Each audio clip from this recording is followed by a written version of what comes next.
Hello everyone, welcome to the market opening bell for Friday, January 30, your 10-minute guide to the stock market. Hong Kong stocks rose on the final trading day of the futures contracts, driven by mainland property shares. The Hang Seng Index opened lower by 199 points, fell as much as 215 points to an intraday low of 27,611 in the early session. Then rebounded strongly. In the afternoon, it climbed as much as 229 points to reach an intraday high of 28,056, marking a more than 4.5-year peak, before closing up 141 points or 0.5% at 27,968. The Hang Seng China Enterprises Index rose 40 points or 0.4% to close at 9,552, while the Hang Seng Tech Index dropped 59 points or 1% to finish at 5,841. Total market turnover for the day reached 331.9 billion Hong Kong dollars. Southbound funds net bought $4.374 billion worth of Hong Kong stocks, with notable net inflows into tracker fund totaling 2.395 billion. Tencent 800 million, Xiaomi 643 million, Zhaojin Mining 148 million, and Hua Hong Semiconductor 113 million.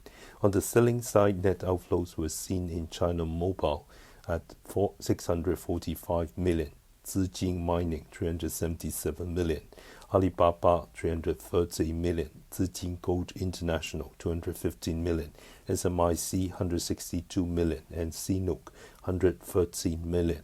Statistics show that Southbound funds have net bought Tencent for 5 consecutive days, totaling 4.288 billion.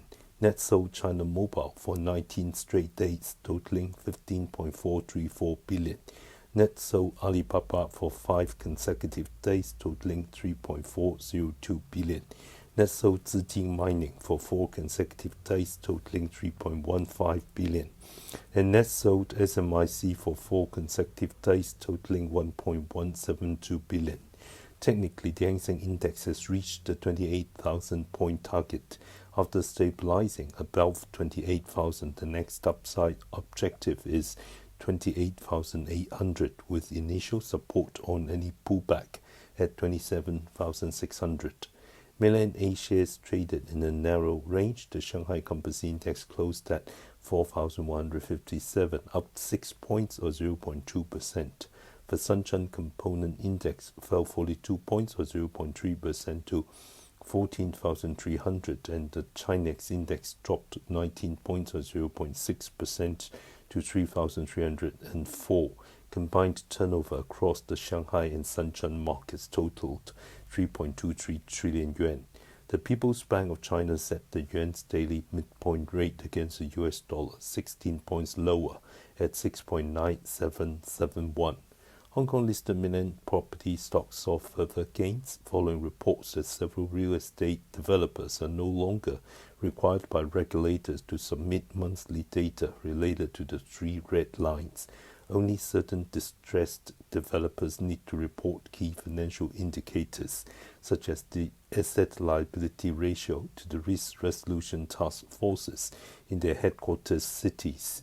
The 3 red lines policy, introduced by the Chinese government in 2020 to curb excessive borrowing by property developers, sets 3 key leverage limits. The asset-liability ratio, excluding pre-sales, must not exceed 70%. The net debt ratio must not exceed 100%, and the cash to short-term debt ratio must be at least 1 time. China Ping An hit a high of $73.7 during the session, reaching its highest level since May 2021 and pushing its market capitalization back above 1.33 trillion Hong Kong dollars. The company continues to expand its bancassurance channels, now covering approximately 19,000 non-Ping An Bank outlets, with household savers seeking stable returns. Bancassurance has further penetration potential, and analysts expect China Ping An's new business value (NBV) to grow more than 40% year-on-year in 2025. Since China released its 4th quarter and full year 2025 results, While revenue grew, narrower profit margins and rising operating costs led to performance below market expectations, causing the stock to drop sharply by about 8% after the announcement. In the fourth quarter, net revenue reached $2.05 billion, up 16.4% year-on-year, but profit fell to $213 million. The adjusted property EBITDA margin slipped from around 31.5% in the prior quarter to 29.5%, mainly due to flat growth in the mass market segment and higher costs. The company's gross gaming revenue GGR market share rose to 24.5% in the quarter, but this gaining share but losing profit situation raised market concerns. For the full year 2025, net revenue totaled $7.44 billion, up 5.1% year-on-year, while net profit was $901 million, down 14.2%, and adjusted property EBITDA was $2.31 billion, slightly down 0.9%. Sunny Optical Technology issued a profit warning, expecting attributable profit to shareholders for the year ended December 31st, 2025 to range from approximately 4.589 billion to 4.724 billion yuan, representing year-on-year growth of about 70% to 75%. The company attributed this to the push toward higher-end smartphone camera specifications, along with its advanced technology layout and leading product iterations, which improved the product mix and drove higher average selling prices and gross margins for mobile phone lenses and camera modules. Additionally, the transfer of full equity in certain subsidiaries in exchange for shares in Optical Technology generated an investment gain of about 919 million yuan. In overseas markets benefiting from strong AI memory demand, South Korean stocks saw Samsung Electronics and SK Hynix delivered record performances. Samsung Electronics reported fourth quarter operating profit doubling year-on-year to 20.07 trillion won, about $13.9 billion, with revenue up 23.8% to 93.83 trillion won. Net profit reached 19.64 trillion won, up 1.5 times. The device solutions business, which handles chips, set a record operating profit of 16.4 trillion won, driven by robust sales of DRAM and HBM products. Looking ahead, Samsung expects continued growth led by semiconductor business amid rising demand in AI and servers, and it plans to actively address strong market demand for AI chips.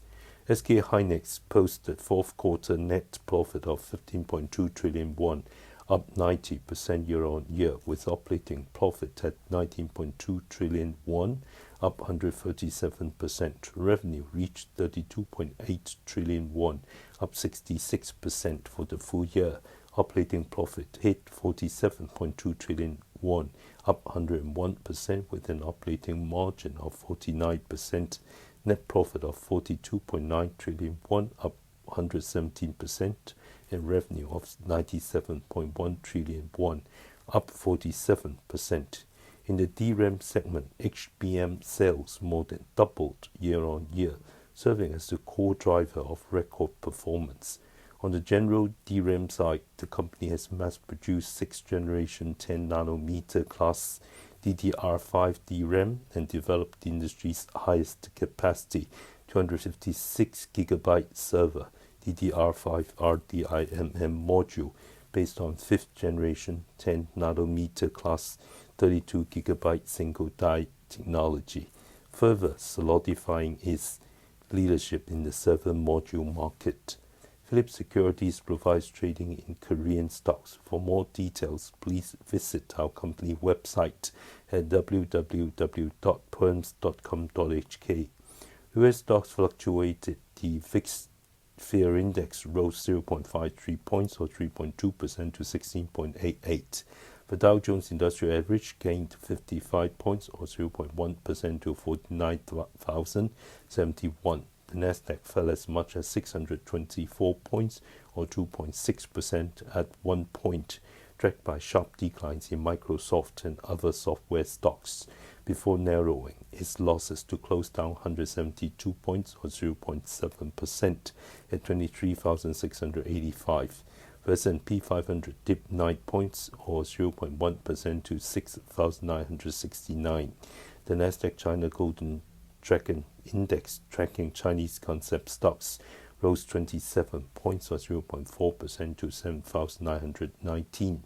Microsoft's cloud services revenue missed expectations, sending its shares down 10%, the largest single-day drop since March 2020.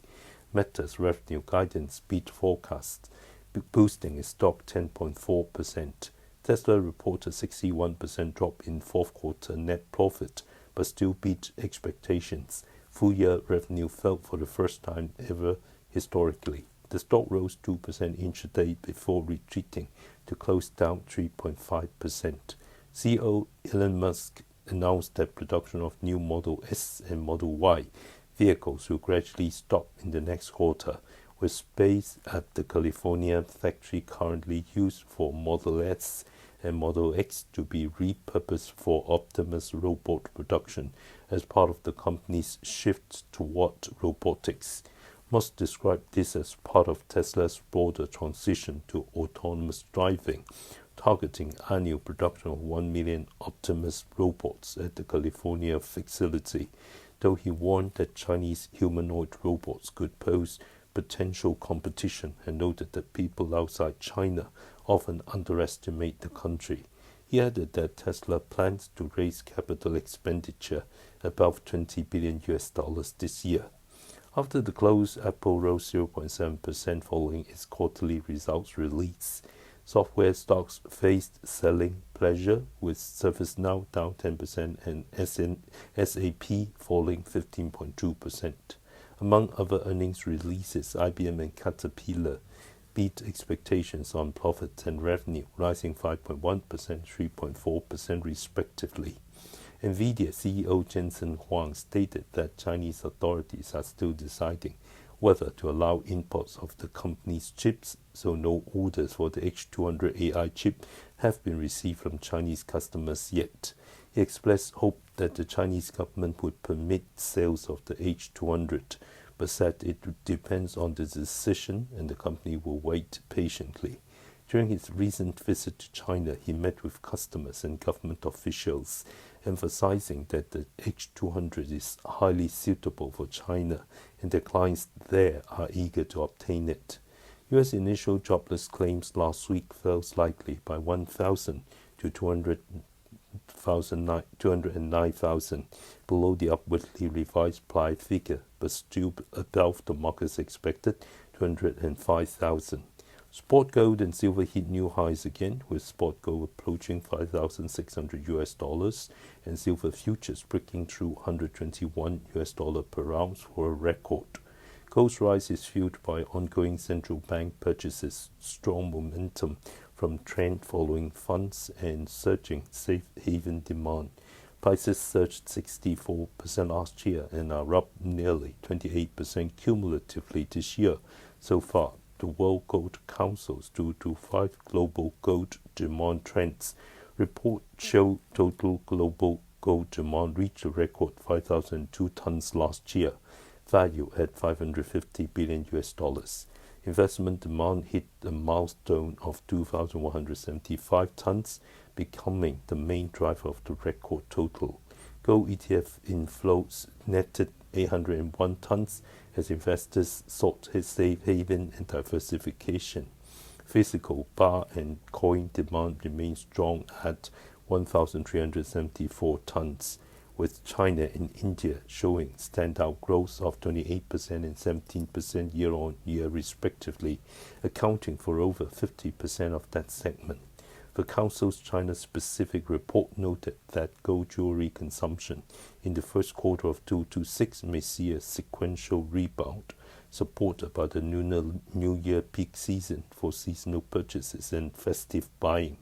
Looking to 2 to 6, persistently high gold prices could challenge jewelry demand in tonnage terms due to affordability issues, but expectations of interest rate cuts and looser fiscal policy in China are seen as supportive of consumer confidence and non-essential spending. US President Trump warned that if Iran does not abandon its nuclear program and return to negotiations, the United States will launch a strong strike. Tensions in the Middle East escalated, pushing Brent crude futures above $70 for the first time since late September last year. OPEC plus 8 member countries will hold an online meeting on Sunday to review March supply policy. Sources indicate that OPEC Plus remains prepared to approve a pause in production increases, with the position seemingly unaffected by this week's oil price rise. Our stock pick today is Kuaishou, stock code 1024. Kuaishou continues to advance its AI strategy by expanding scenario-based AI applications across various businesses. This not only empowers value creation in each business segment, but also drives improvements in organizational infrastructure efficiency, delivering high-quality operational and financial performance. In the third quarter of 2025, the Kuaishou app's average daily active users exceeded 460 million, marking a new historical high for 3 consecutive quarters.